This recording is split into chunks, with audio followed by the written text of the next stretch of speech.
तर त्या परंपरेतच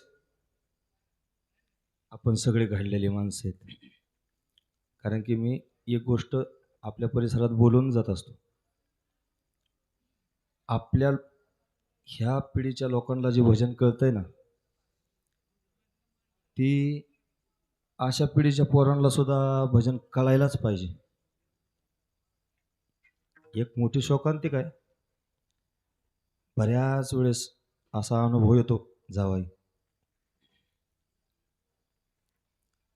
उदाहरणार्थ गुरुजीसारख्या महात्म्याने आपल्याला काही गोष्टी शिकून गेलेले आहेत, पण त्यांनीच शिकवल्यात. हा कमीत कमी आदर तरी आपल्या मनात आपण आहे तोपर्यंत राहिला पाहिजे. असे बरेचसे विद्यार्थी भेटतात,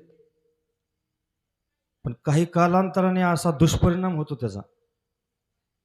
उदाहरणार्थ एखाद्या माकडाच्या हातात इस्त्याची कुलती भेटावं असा परिणाम होतो.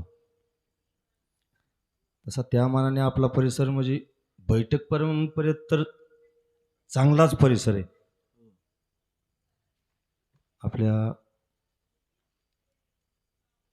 गुरुजींच्या परंपरेचाच एक वारसा राम टिपरे यांनी गुरुजींची ठेवण म्हणा म्हणून 200 रुपये बक्षीस दिलेले आहे, तर गुरुजींचीच ठेवण म्हणतो.